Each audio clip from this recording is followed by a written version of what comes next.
Article 2, Commander-in-Chief Clause. Common interpretation by Michael D. Ramsey and Stephen L. Waladek.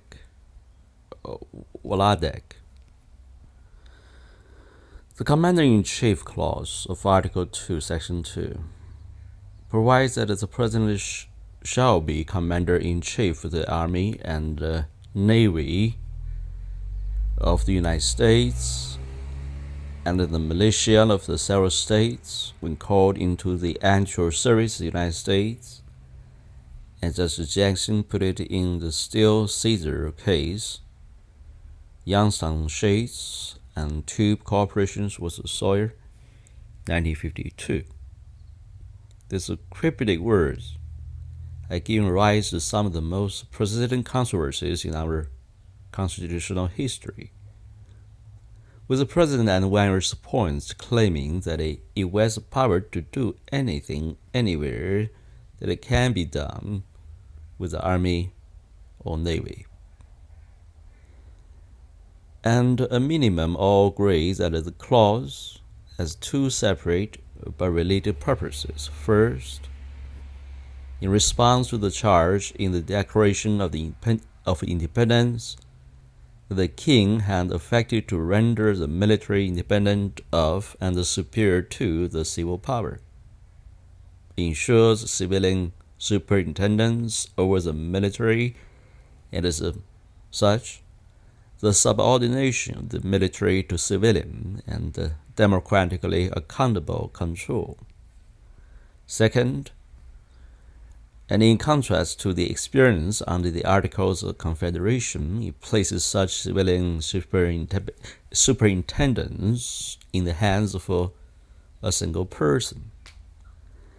David Barron and Martin Lederman's definitive academic study of the clause explains that the textual designation of the President and the Commander-in-Chief was intended to ensure that that officer and no other would be ultimately responsible for performing that role, whatever it was to entail.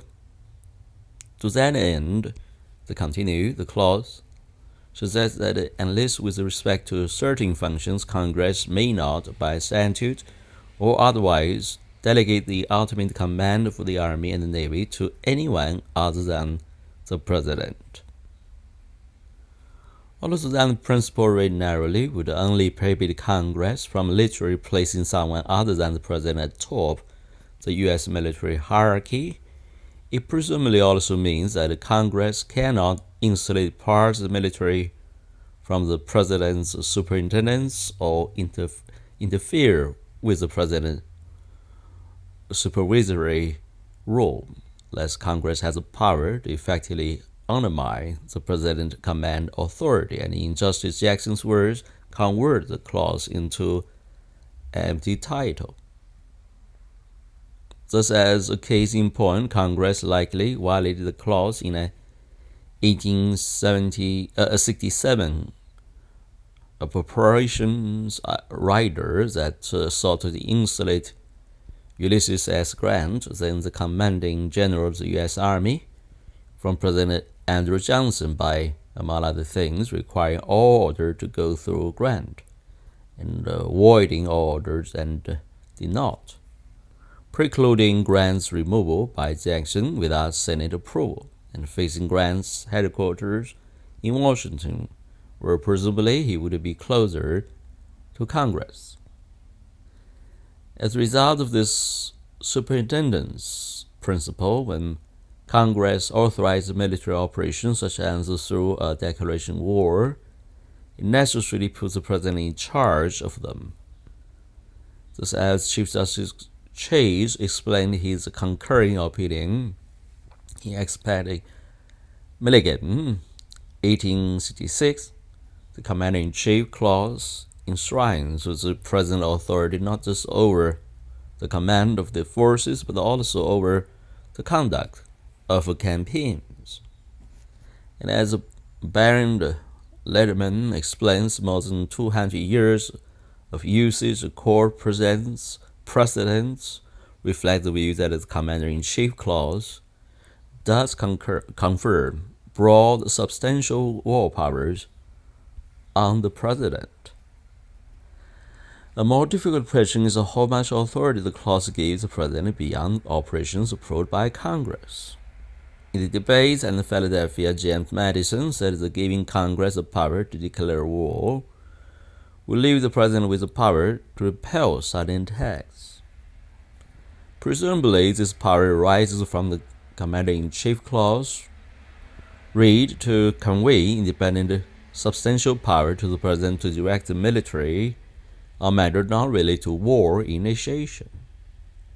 On this basis, President have claimed authority over a range of military actions, including attacking pirates, recruiting, rescuing U.S. citizens abroad, and making military deployments, although this authority is presumably circumscribed by other provisions of the Constitution and members some have argued by international law.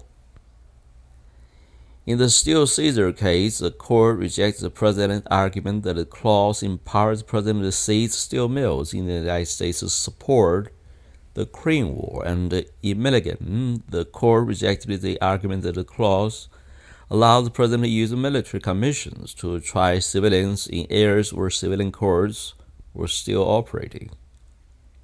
These cases indicate that the independent authority conveyed to the President by the clause generally does not extend to interference with the rights and duties of U.S. civilians, at least outside the battlefield.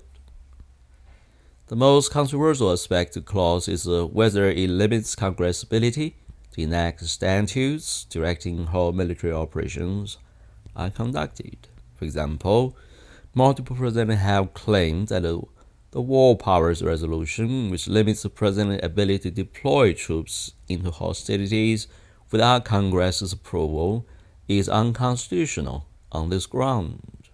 After the terrorist attack of September 11, 2001, the executive branch argued that because the Commander-in-Chief clause, various statutory limits on the President's authority were unconstitutional insofar as they, among other things, forbade the torture for detainees, warrantless civilians, or the detention of U.S. citizens as enemy combatants.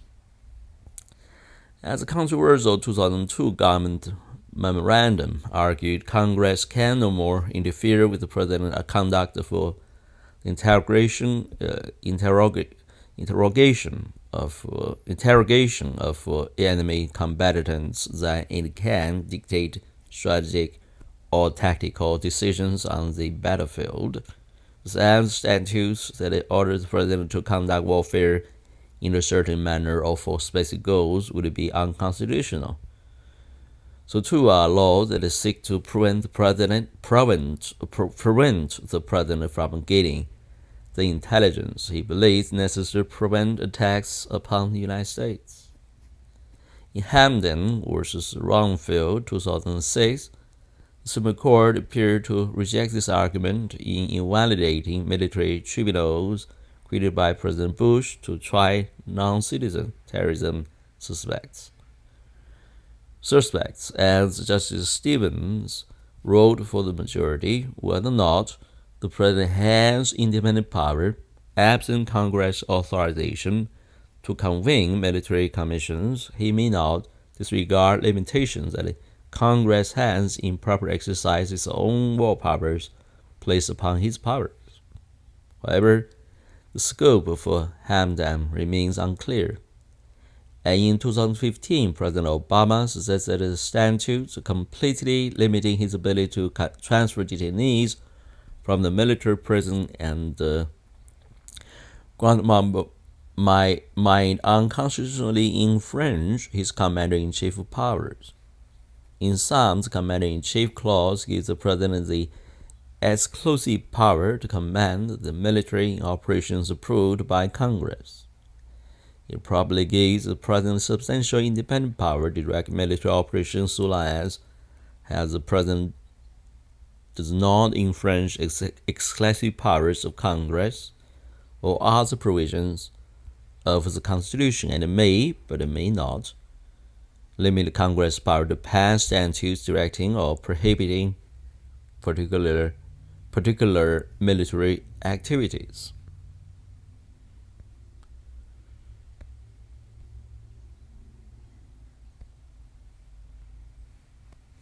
Matters debate. The first opinion or first perspective is the President's exclusive power to direct military operations by Michael D. Ramsey.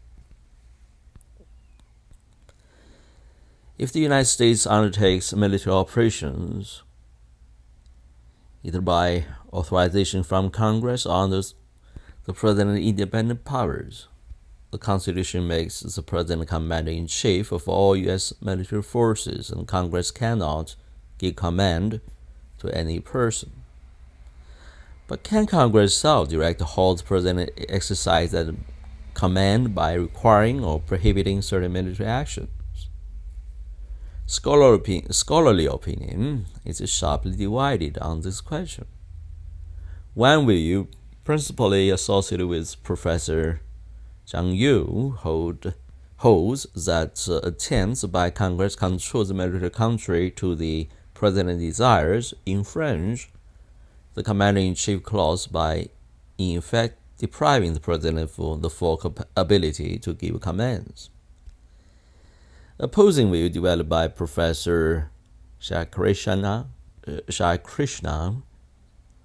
Prakash in a series of articles in an important 2015 book on executive power, sees Congress as having complete power over the military through numerous clauses for Article 1, Section 8, with the President's substantial command authority operating only where Congress has not provided specific direction. Both views seem to overstate. Contrary to the first view, the Constitution expressly gives Congress significant power over the military. Most notably, Congress has the power to make rules for the government and the regulation of the land and naval forces. Nothing in the Constitution requires these rules to be consistent with the President's desires, although, of course, the President can resist them using the veto power. Further, Congress has a long history of regulating the military, including the Articles of War, precursor of the modern Uniform Code of Military Justice, enacted in the immediate post-ratification period. Thus, for example, rules regarding how prisoners are to be treated, whether civilians may be targeted, and how intelligence may be gathered by the military seem fully within Congress's enumerated power. If the President Commander-in-Chief power overrode those rules, the Government and Regulation Clause would seem almost meaningless. In addition, Congress' power to declare war likely includes power to set wartime goals to limit the war's scope. Prior to the Constitution, other nations routinely issued goal-setting declarations and fought limited wars.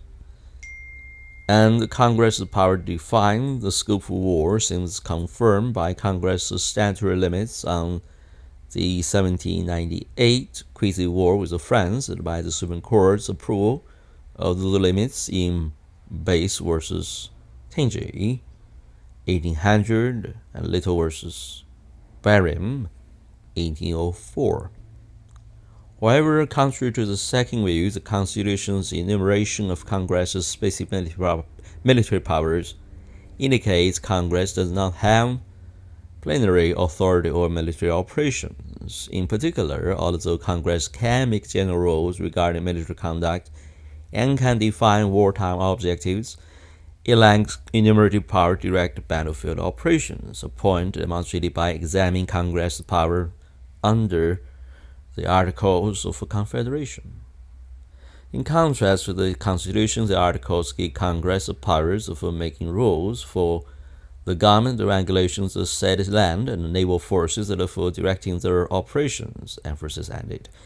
The former power is carried over directly into the Constitution list of congressional powers, but the latter is not. It strongly suggests that a Congress, government, and regulation power does not include power to direct military operations.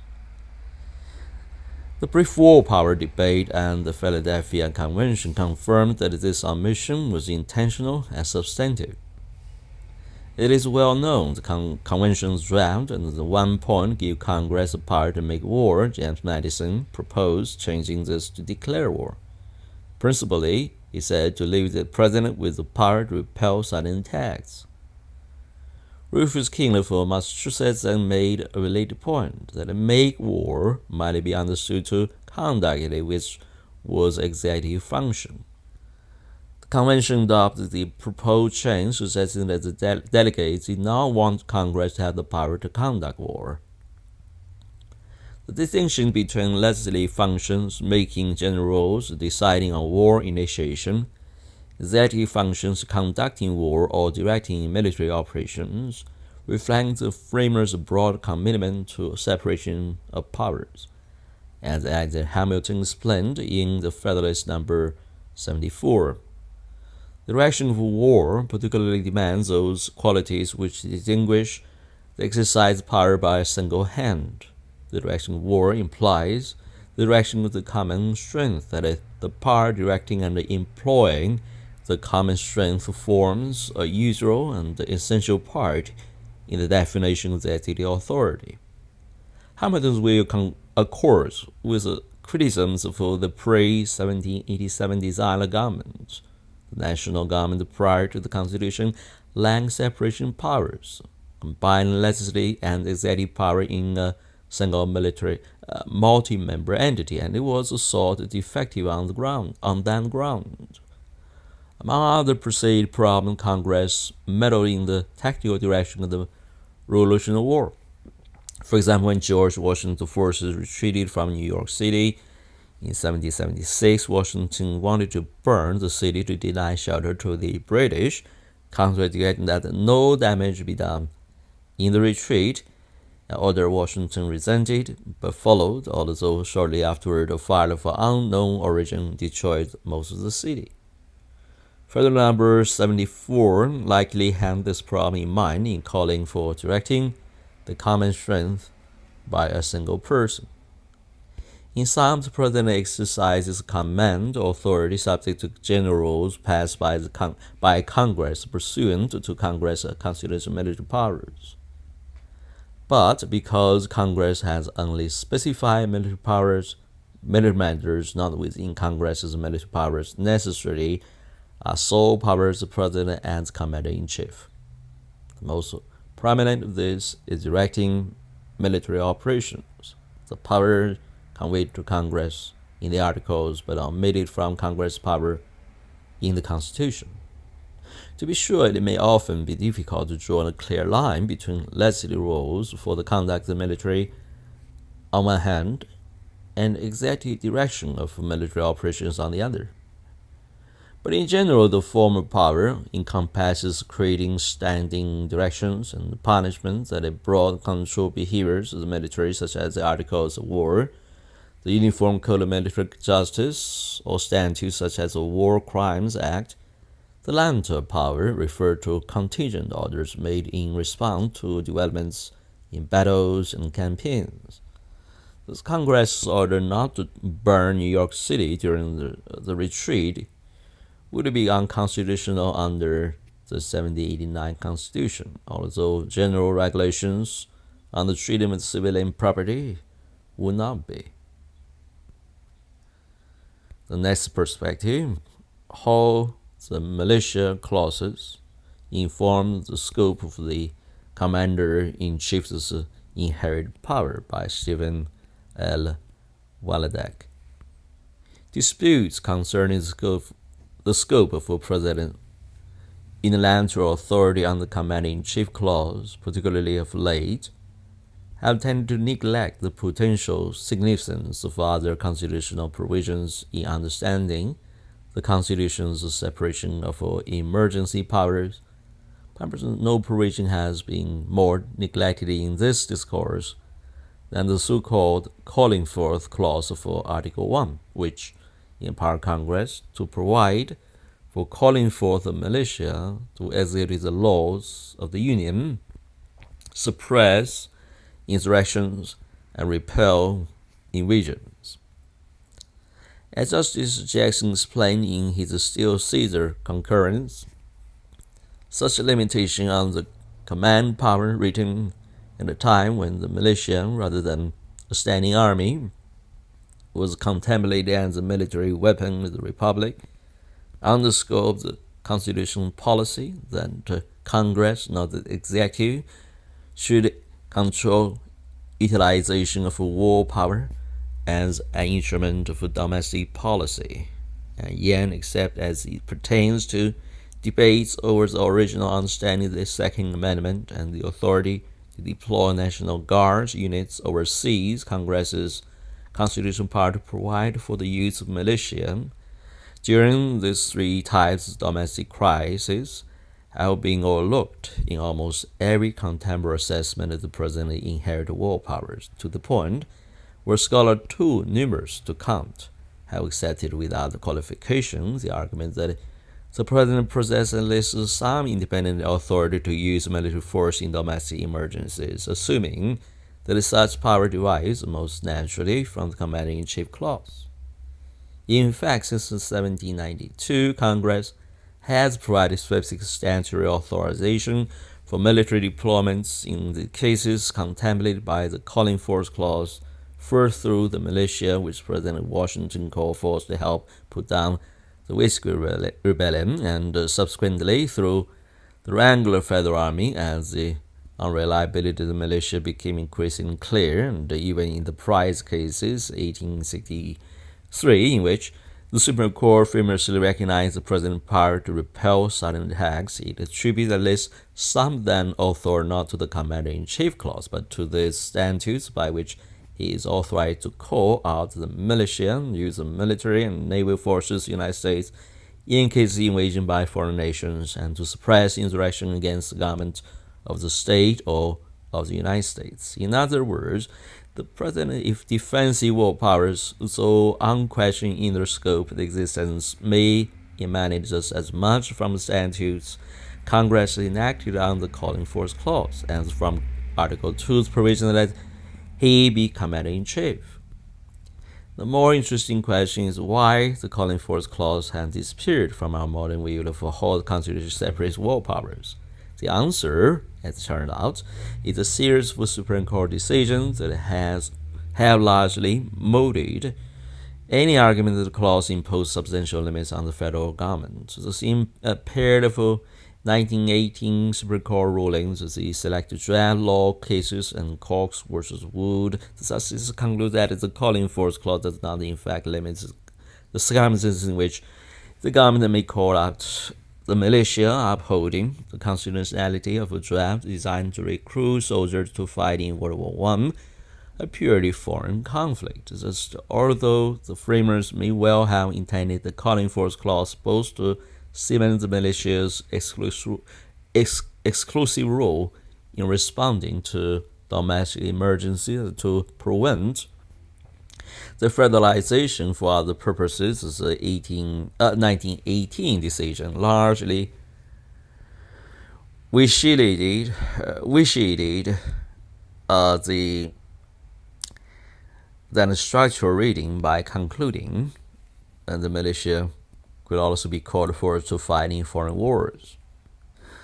More recently, in Perpich versus Department of Defense, 1990, the Supreme Court held that the members of the National Guard are, for constitutional purposes, foreign regulars when called into the active service of the United States, and like the militia in the 1918 cases, may therefore be deployed for purposes other than those outlined in the calling forth clause. Perpich therefore suggests that at least under the Guard's dual enlistment system, the calling forth clause is effectively a non-starter.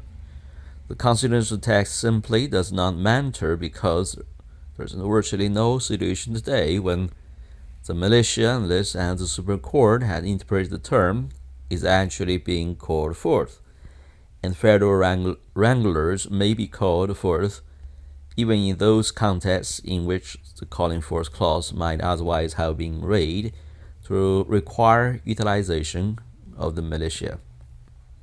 Whereas the Supreme Court has largely vitiated the calling forth clause's potential role as a structural check on other uses of military power, the clause remains relevant today, helping to cement Congress's constitutional authority to subscribe the president's domestic war powers. Authority it has exercised in a number of circumstances, including through the Post-Comitatus Act of 1878, which requires express authorization from Congress before the military may be utilized in the domestic law enforcement capacity.